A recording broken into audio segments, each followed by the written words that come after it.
오늘도 금요합심기도에 나오신 여러분들을 환영하고 축복합니다. 이 시간 주님의 은혜가 우리 가운데 가득하길 간절히 소망합니다. 우리 주님을 사모하는 마음으로 우리 예배를 놓고 함께 기도합시다. 주님, 이 기도회를 통해서 다시 한번 하나님을 붙잡게 하여 주시옵소서. 오직 하나님만을 온전히 의지하며 나아가는 시간 되게 하여 주시옵소서.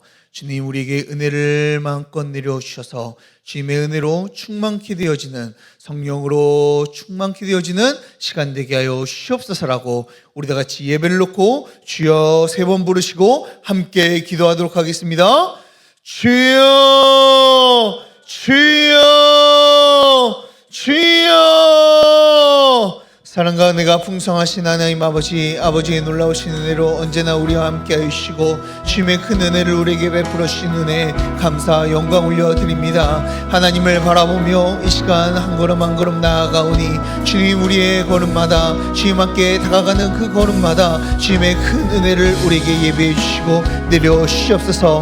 하나님의 은혜를 사모하기에 이 자리에 나왔습니다. 하나님을 더욱더 간절히 간구하기에 이 자리에 나온 자들을 주님께서 굽어 살펴주시옵소서. 아버지의 한없이 부으시는 그 놀라우신 은혜를 우리 가운데 베풀어 주셔서 하나님이 베풀어 주시는 그 은혜로 말미암아 다시 한번 우리의 영혼이 소생케 되어지고 하나님을 굳건히 붙잡게 하여 주시고 온전히 하나님만을 의지하는 시간 될 수 있도록 주님 역사하여 주시옵소서. 하나님, 우리의 심령이 다시 한번 소생케 되어지기를 원합니다.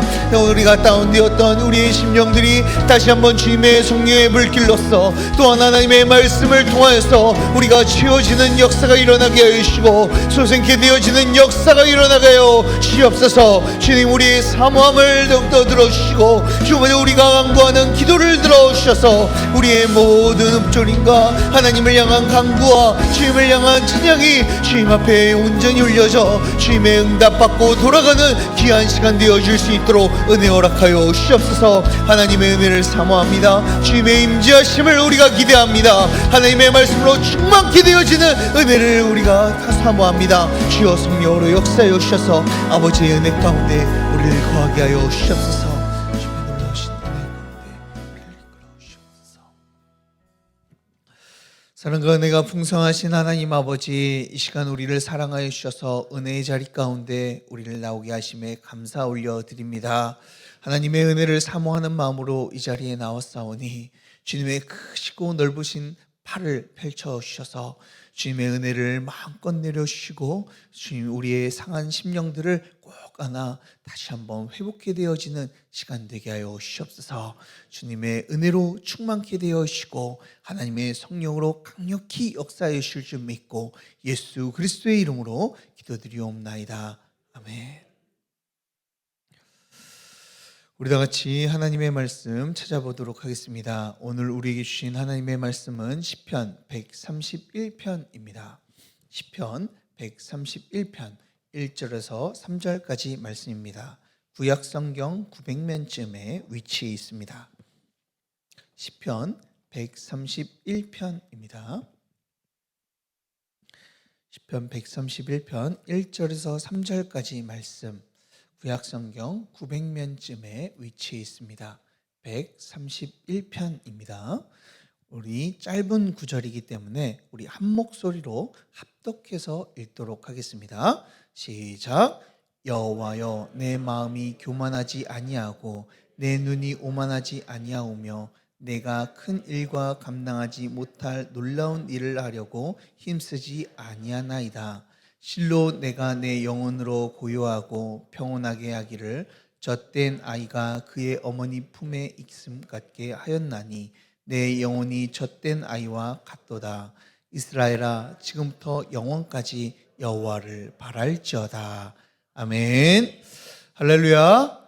자, 우리는 계속해서 성전에 올라가는 노래를 살펴보고 있습니다. 오늘은요, 이 성전에 올라가는 노래 12번째 시간이 되겠습니다. 오늘 하나님의 말씀을 통하여 우리의 마음과 영혼에 또한 우리 교회 가운데 하나님이 부어주시는 부흥의 놀라운 역사가 일어나길 간절히 소망합니다. 자, 우리 미국에요 유명한 기업 중에 이 구글이라는 기업이 있습니다. 창의성이 있고 혁신적인 기업으로 아주 유명한 이 기업이다라고 이야기할 수 있죠. 그리고 그 기업의 특징은요, 이 꿈의 직장이라고 해요. 그래서 출퇴근 시간도 없고요, 그리고 퇴근 시간도 없다라고 합니다. 그리고 복지가 얼마나 잘 되어 있든지 사람들이 그곳에 가고 싶다라고 다들 입을 모아 이야기를 합니다. 자, 그곳에 이 그 구글이요, 이 창의성과 혁신적인 것으로 아주 유명한데요. 그 구글 팀이 이렇게 이루어져 있는데 그 팀 중에서 이 구글 안에서 구글 팀 중 어떤 팀이 가장 좋은 성과를 내는지에 대한 이제 어떤 연구를 했다라고 합니다. 그래서 사람들의 취미나 학력, 그리고 생활 습관이나 회의 시간 등 여러 가지들을 연구를 했는데요. 자, 도대체 무엇 때문에 이들이 이 좋은 성과를 냈는가라는 이 연구를 몇 년 동안 한 다음에 그 결국 이 결론을 도출하게 되었습니다. 자, 좋은 결과 나오는 팀은요, 한 가지 사실을 통해서 큰 영향을 받아서 이 좋은 결과를 냈다라고 이야기를 해요. 자, 그것은요, 무엇이냐면 심리적 안정감을 가지고 있는 팀이 이 가장 큰 영향을 받아 좋은 성적을 거두게 되었다라고 이야기를 해요. 자, 일하는 곳 안에서 서로를 믿어주고 이런 심리적 안정감을 누리게 될 때 내가 실수를 해도 괜찮다, 내가 안전하다라는 것을 느끼게 되었을 때 가장 좋은 결과를 내게 되었다라는 것이죠. 안전으로부터 오는 이 평안, 이것이요, 이 최고의 결과를 내놓았다라고 이야기할 수 있죠. 자, 아이들이 자라는 데에도 이것이 똑같이 적용된다고 합니다. 아이가 건강하게 자라기 위해서 이 다른 것들보다 무엇이 중요하냐면 자존감이 중요하다라고 이야기를 해요. 자존감이 높은 아이들은요, 환경이 열악해도 많은 것을 배우지 못해도 이 심리적 안정감, 그 자존감 때문에 그 아이는 건강하게 자랄 수 있다라고 이야기를 합니다. 그런데 그 자존감이 어떻게 생기냐면요, 바로 부모로부터 오는 이 심리적 안정감을 느낄 때 그 자신의 이 존재를 깨닫게 되고 건강한 자존감을 가지고 살아가게 된다라고 이야기를 합니다. 이처럼 우리의 인생에 있어서요, 이 안정감, 이 심리적 안정감이요, 너무나도 중요하다라고 이야기할 수 있어요. 즉, 평안함을 느끼며 평온 가운데 살아가는 것, 그것이 우리에게 인생에서 중요한 것이다라고 이야기할 수 있죠. 그리고 사람들은요, 이 평온함을 얻기 위해서요, 사람들은 무단히 노력을 합니다. 자, 그런데 오늘 말씀을 보면요, 누구나 그토록 바라던 이 평온함을 얻은 자가 나오고 있습니다. 바로 오늘 시의 저자인 이 다윗인데요. 자, 2절을 보면 이 다윗은 어미 품에 있는 젖된 아기와 같이 내 영혼은 고요하고 평온하다라고 말씀하고 있습니다. 즉, 자신의 삶이요, 그리고 자신의 모습이 가장 이 평온한 상태에 있다라고 말씀하고 있는 것이죠. 자, 그가 이렇게 고백할 수 있었던 이유가 무엇일까요?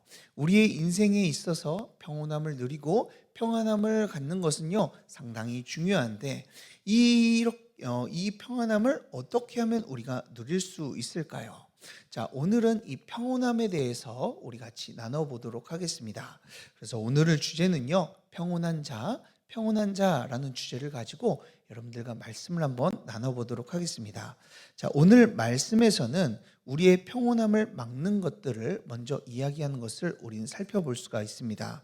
자, 우리의 인생에 있어서 이 평온하기를 원하지만 이 평온함을 막는 것들이 있다라는 거예요. 자, 그것이 무엇인지를 우리 한번 1절을 읽어보며 같이 살펴보도록 하겠습니다. 자, 1절 말씀을 읽어보겠습니다. 시작. 여호와여, 내 마음이 교만하지 아니하고 내 눈이 오만하지 아니하오며 내가 큰 일과 감당하지 못할 놀라운 일을 하려고 힘쓰지 아니하나이다. 아멘. 자, 오늘 말씀에서는요, 이 세 가지의 우리의 평온함을 막고 있는 것이 나오고 있습니다. 자, 첫 번째는요, 무엇이에요? 교만함이고요. 두 번째로는 오만함입니다. 그리고 세 번째 마지막으로는 이룰 수 없는 일에 욕심을 내는 것이 이 욕심에 대한 내용이 나오고 있죠. 자, 이 모든 것이요 우리에게 주어지는 이 평온함을 이 평안을 막는다라는 거예요. 자, 이것들이 무엇이길래 우리에게 오는 이 평안함, 우리가 살아가는 데 있어 평온을 느끼는 것을 막는 것일까요? 자, 사전적인 단어를 한번 좀 살펴보겠습니다. 자, 교만이라는 것은요, 사전적인 의미로는요, 이 높다라는 의미를 가지고 있어요. 이 높다라는 의미를 가지고 있어서 자신이 높다라고 생각을 하는 것이죠. 그래서 그 잘난 체하며 우쭐거리는 것을 의미한다라고 이야기를 해요. 그래서 교만함은 뭐예요? 하나님보다 자신이 높다고 여기는 것, 그것을 뽐내며 사람들에게 이야기하는 것, 그리고 그렇게 살아가는 것이 이 교만이다라고 이야기할 수 있습니다.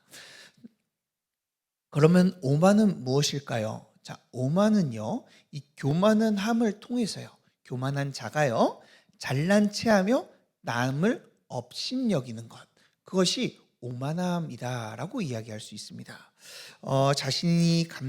또한 자신이 감당할 수 없는 일을 하려는 것이 무엇입니까?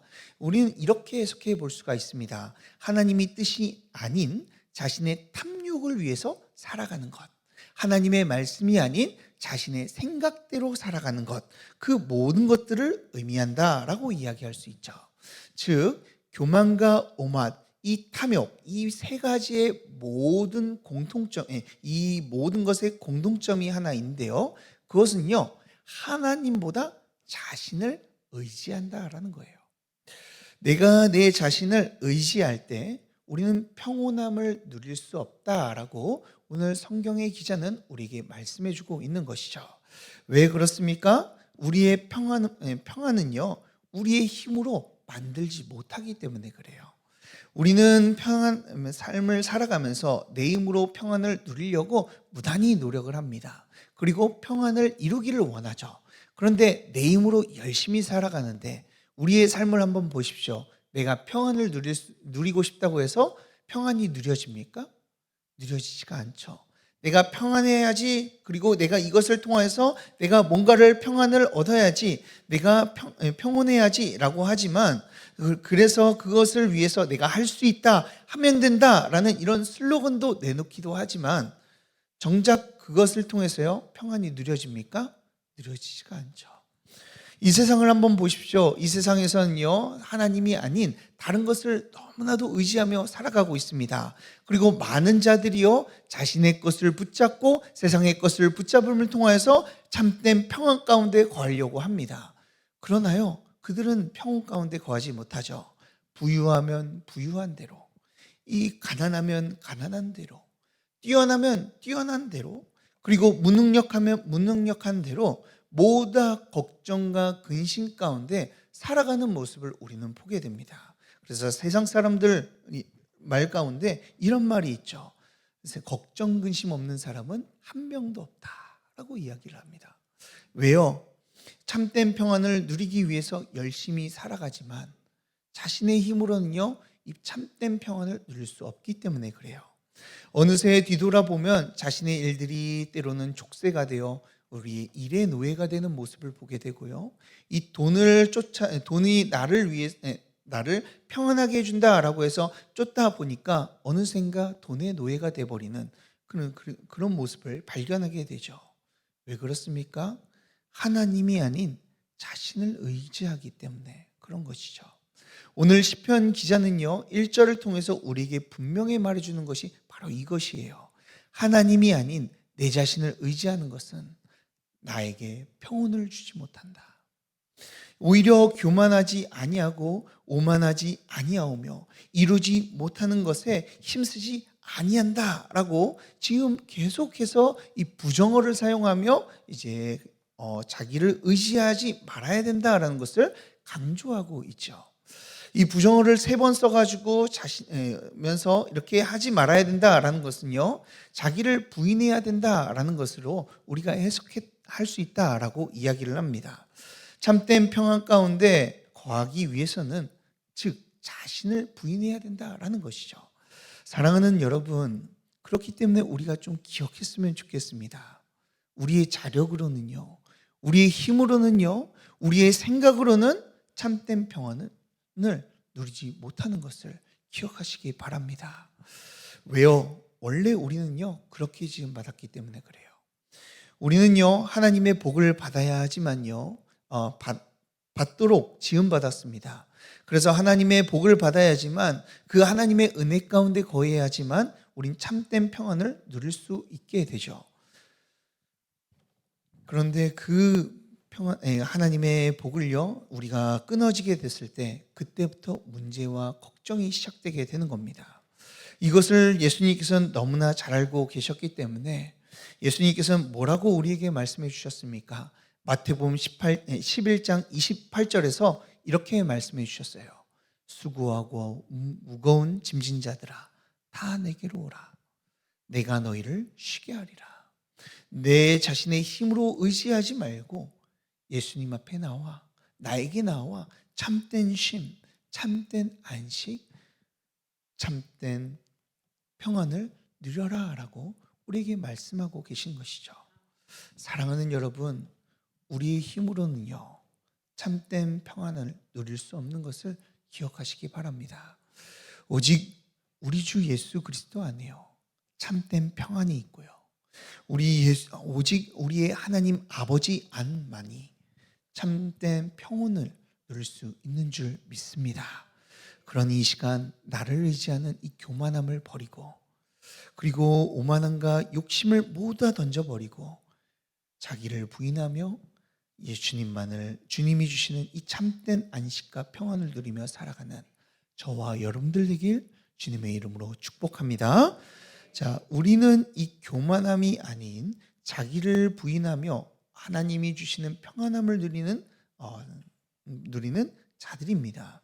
자, 그렇다면 우리가 자기를 부인을 할 때, 또한 이 교만함을 내려놓고 하나님만을 의지하며 나아갈 때 어떤 평안을 누리게 될까요? 자, 2절을 다 같이 한번 읽어보도록 하겠습니다. 자, 2절 말씀입니다. 시작.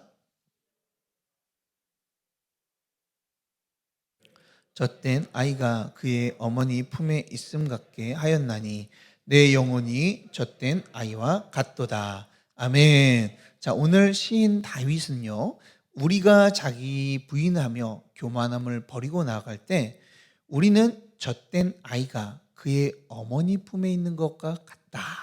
내 영혼이 젖된 아이와 같다라고 이게 말씀하고 있습니다.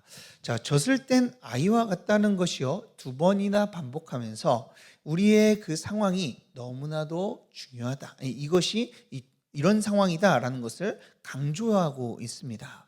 자, 그렇다면 젖을 땐 아이라는 것이 어떤 의미일까요?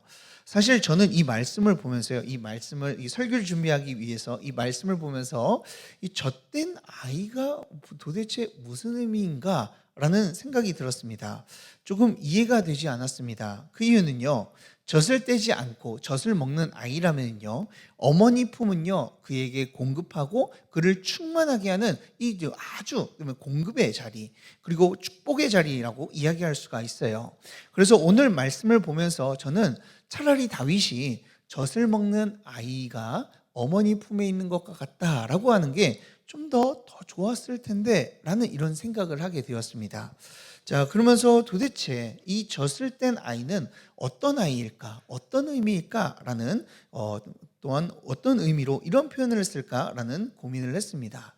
그리고 열심히 연구하고 다른 것들을 이렇게 좀 살펴본 결과요, 자, 이스라엘에서요 이 젖을 먹이는 그 모습을 이렇게 보게 되었습니다. 자, 이스라엘은요 아이를 젖을 먹일 때요 오랫동안 먹인다 그래요. 우리는 막 6개월 하다가 모유 그만두고 이제 분유를 준다든지, 아니면 6개월 이후에는 뭐 이유식을 해서 이제 젖을 뗀다든지 이렇게 행동을 하는데요, 이스라엘은요 젖을 오랫동안 먹인다라고 해요. 자, 그래서 한나를 보게 되면은 사무엘을요 하나님께 바치겠다라고 서원을 하고 이제 사무엘을 낳게 되죠. 그런 다음에 사무엘을 이 젖을 뗀 다음에 이제 성전에 그를 이제 내놓게 됩니다. 맡기게 됩니다.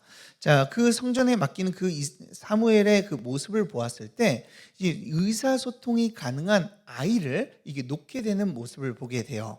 자, 그렇기 때문에 이스라엘에서는요, 젖을 먹일 때 어느 정도까지 먹이냐면요, 이 3살에서 4살까지 이 아이들을 이 젖을 먹인다라고 합니다.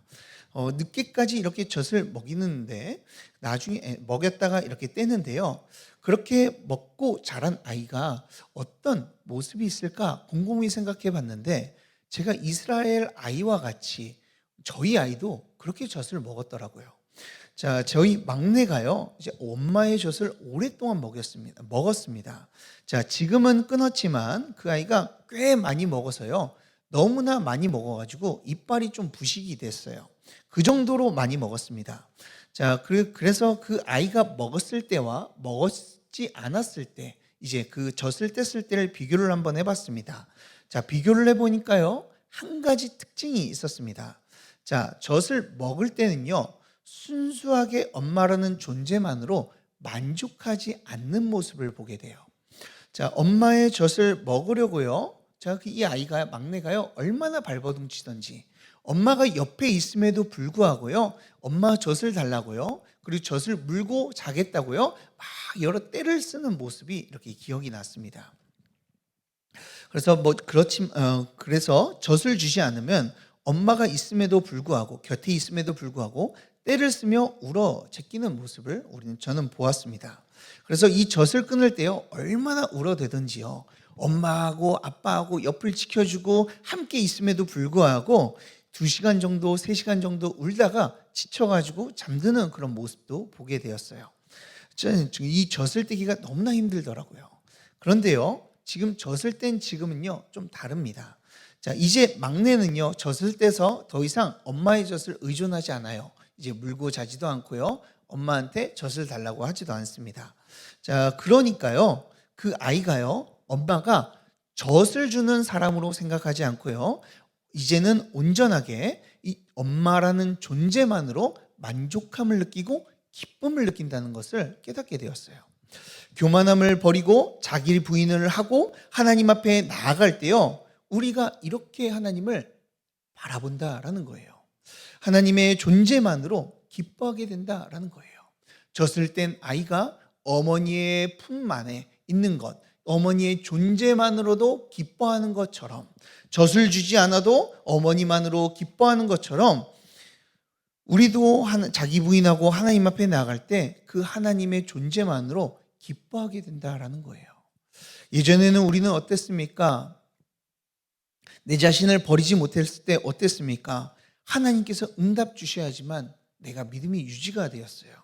뜨거운 마음을 주셔야지만, 신비한 경험과 체험을 해야지만 우리가 하나님으로 인하여 기뻐하며 그분을 찬양하였죠. 하나님의 존재를 기뻐하는 것보다 오히려 하나님께서 주시는 그 유익, 하나님으로부터 오는 유익을 가지고 우리는 기뻐하는 자들이 있어요. 그래서 응답이 오지 않으면요, 어떻습니까? 불안하고요. 또한 하나님께서 나에게 복을 주신다라고 했는데 내가 세상 살아가는데 어려움이 오면 하나님이 나를 버린 것인가? 이런 생각이 들기도 하죠. 그래서 예수님을 믿어도요, 때로는 불안하기도 했고요. 그리고 내가 내 상황이 좋아지지 않으면은 우리의 믿음이 흔들리기도 했습니다. 그런데요, 자기를 부인하고 자신의 모든 것을 내려놓고 하나님을 의지하니까 어떤 일이 벌어집니까? 나의 일이 잘못되어도요, 그리고 어려운 가운데 있어도요, 그리고 내 상황이 점점 안 좋아진다 하더라도요, 우리는 구원의 하나님으로 기뻐하게 되는 줄 믿으시길 바랍니다. 내 자신을 부인할 때요, 그리고 그 하나님의 말씀을 따르며 그분을 온전히 의지할 때요, 우리한 어떠한 상황 가운데서도 흔들림 없이 우리는 살아갈 수 있는 거예요. 그래서 오늘 말씀에서 시인은 고백합니다. 내 영혼으로 고요하며 평온하다. 내 영혼은 고요하고 평온하대요. 어떠한 상황 가운데서든지 내가 상관없이 평온하다라고 이야기하는 것이죠. 나는 젖된 아이처럼 하나님의 존재만으로 기뻐하기 때문에 나는 지금 평온하다라고 고백하고 있는 거예요. 어떠한 상황 가운데서 누리는 평안, 우리가 내 자신을 부인하고 하나님을 의지할 때 누리게 되는 것이죠. 이 평안을 잘 누린 자가요, 바로 오늘 이 시인인 다윗이었습니다. 다윗은 어떤 삶을 살았습니까? 그의 삶은요, 고난의 삶이었다라고 이야기할 수 있어요. 사울의 미움을 받아서요, 오랫동안 쫓기는 신세로 살아왔습니다. 방랑하는 삶을 살아왔던 것이죠. 상을 맞을 뻔하기도 하고요, 죽을 위험을 계속해서 경험하기도 하고요, 살아남기 위해서 어떤 미친 척까지 했던 사람입니다. 그런데 다윗이요, 자기를 부인하고 하나님만을 의지하니까요, 그리고 그 뜻과 그분의 생각을 하며 살아가니까요, 어떤 고백을 하게 됩니까? 시편 34편을 보면요, 이렇게 부제가 나와 있어요. 다윗이 아비멜렉 앞에서 미친 채 하다가 쫓겨나서 지은 시입니다. 자, 시편 34편의 부제가 이렇다는 거예요. 다윗이 아비멜렉 앞에서 미친 채 하다가 쫓겨나서 지은 시. 참 웃기지 않습니까? 자, 그 고난의 이 부제만 보아도 참 고난 가운데 있구나라는 것을 우리가 볼 수가 있습니다. 그런데요, 자, 여러분들이라면 이 상황에서 어떤 시를 짓겠습니까? 하나님, 도대체 왜 나를 버리십니까? 왜 나에게 이런 고난을 주십니까? 이렇게 고백하지 않겠습니까? 저라면 그랬을 것 같아요. 그런데 34편을 보면요, 이렇게 고백하고 있어요. 제가 한번 읽어보겠습니다. 시편 34편입니다. 내가 여호와를 항상 송축하며 내 입술로 항상 주를 찬양하리이다. 내 영혼이 여호와를 자랑하리니 공고한 자들이 이를 듣고 기뻐하리로다. 나와 함께 여호와를 광대하시다 하며 함께 그의 이름을 높이세. 내가 여호와께 간구하매 내게 응답하시고 내 모든 두려움에서 나를 건지셨도다. 할렐루야. 다윗의 상황은요, 사실 찬송할 상황이 아닙니다. 그런데 주를 찬양한다고 하며 기쁨과 평강의 노래를요, 지금 부르고 있는 것이죠. 저는 4절까지만 읽었는데요, 그 이후에도 계속해서 하나님을 찬양하는 노래로 이어지고 있습니다. 다윗이 왜 이렇게 하나님을 찬양할 수 있었을까요? 그는 알았던 것이죠. 하나님은 자신을 구원하시는 분이시고 그분의 전능하심으로 자신을 이끄시는 분이라는 것을 그는 믿고 의지했기 때문입니다. 저는요, 이 다윗의 고백이요, 우리 성도님들의 고백이 되었으면 좋겠어요. 그렇다면 우리가 해야 할 일이 무엇일까요? 우리가 이런 고백으로서 살아가기 위해서 우리는 무엇을 해야 될까요? 우리 3절을 다 같이 한번 읽어보겠습니다. 3절 말씀입니다. 시작. 이스라엘아, 지금부터 영원까지 여호와를 바랄지어다. 아멘. 무엇을 하라고요? 여호와를 바랄지어다. 하나님을 바라보라고요. 언제요? 지금부터 영원까지. 지금부터 이 시를 바라보는 지금부터 우리의 인생이 그 끝날 때까지 여호와를 바라보아라 라고 오늘 말씀해 주고 있어요. 사랑하는 여러분, 자기를 부인하고 하나님을 바라보는 자들은요, 다릅니다. 찬송가 413장을 알고 계십니까? 찬송가 413장은요, 내 평생 가는 길이라는 찬양입니다. 아마 여기 계신 분들 중에서 이 찬양을 아주 좋아하시는 분들도 계실 겁니다. 이 찬양에서 이렇게 고백하죠. 내 영혼 평안해, 내 영혼 평안해. 이 찬양을 부른 거예요. 자, 얼마나 좋은 찬양이에요. 내 영혼이 평안하대요. 내 인생이 평안하대요. 자, 그 찬양을 볼 때 이 찬양을 지은 사람이요, 정말 평안한 삶을 살았구나 라는 생각을 가질 수가 있어요. 그 사람은 걱정과 근심이 없다라고 우리는 이야기할 수가 있겠죠. 그런데요, 이 찬양 안에는요, 사실 아주 고통스러운 일화가 담겨져 있습니다. 내 평생 가는 길이라는 찬양은요, 스패포드라는 사람이 이제 작사를 했는데요. 자, 그는 그 당시에요, 아주 성공한 변호사였다라고 합니다. 그리고 이 대학 교수이기도 했습니다. 그러니까 그래 돈을 잘 벌었겠죠. 변호사니까 교수이기까지도 했으니까 돈을 잘 벌었을 거예요. 그러니까 그에게 별장도 있었다라고 해요. 그 별장 가운데서 여러 번 이게 다니면서 그 별장에서 지냈었는데 그 꽤 이런 성공한 삶을 살았었는데요. 1873년에 이 시카고 대화제를 통해서 자신의 별장이 홀라당 다 타버린 거예요. 자, 그러니까 어떻습니까? 자기의 별장이 타버렸을 때 속상하지 않습니까? 그러니까 이 속상한 마음을 달래기 위해서 아내와 이 네 딸과 함께 유럽 여행을 가자라고 이렇게 결정을 한 거예요. 자, 여기까지는 참 좋아 보입니다. 그래서 초호화 여객선을 예약하고 이제 유럽 여행을 가려고 하는데요. 자신이 급한 일이 생겨서요. 아내와 딸들을 먼저 보내게 됩니다. 그리고 그 배가요. 떠난 지 이제 일주일쯤 되었는데요. 영국에 다다를 때쯤 영국의 철선과 충돌하게 되어서요. 30분 만에 이 배가 침몰하게 되었다라고 이야기해요. 그래서 그 침몰을 통하여서 226명이라는 사람들이 죽게 되었는데요. 그 침몰한 배 안에는 누가 들어있습니까? 스패포드의 가족들이 들어있었어요. 다행히 아내는 살았지만 자신이 그토록 사랑하던 이 네 딸은요 모두 다 죽고 말았습니다. 자, 그 가운데 자신의 비극적인 모습을 보고 친구들이 찾아와 그를 위로해야 했는데요. 위로하고 있는데 오히려 스패포드는요 그 친구들을 위해서요 이런 찬송을 지었습니다. 내 평생에 가는 길 순탄하여 늘 잔잔한 강 같든지 큰 풍파로 두렵고 어렵든지 나의 영혼은 늘 편하다. 내 영혼 평안해. 내 영혼 평안해. 자신의 네 딸을 잃었는데요. 자신을 위로하기 위한 온 사람들을 위해서 이 찬양을 부른 거예요. 사랑하는 여러분, 인간의 힘으로는요, 그가 겪은 이 비극 앞에서 이러한 찬송을 부를 수가 없을 거예요. 그런데 그가 어떻게 자신을 위로하러 온 사람들에게 이러한 찬송을 부를 수 있었을까요? 내 영혼은 평안하다, 평안하다라고 이야기할 수 있었을까요? 오직 내 자신을 부인하고 하나님만을 의지하며 바라보았기 때문에 그런 것이죠.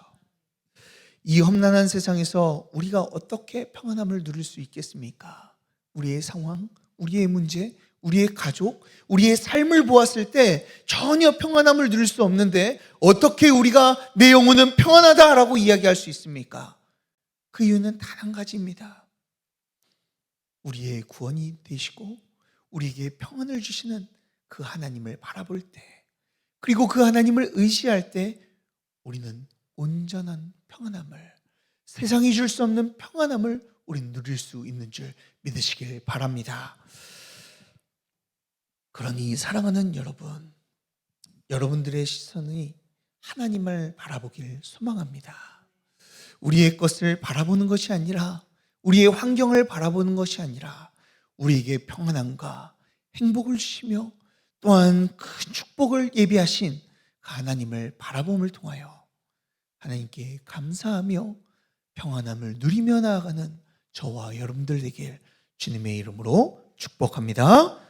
우리 다 같이 기도하도록 하겠습니다.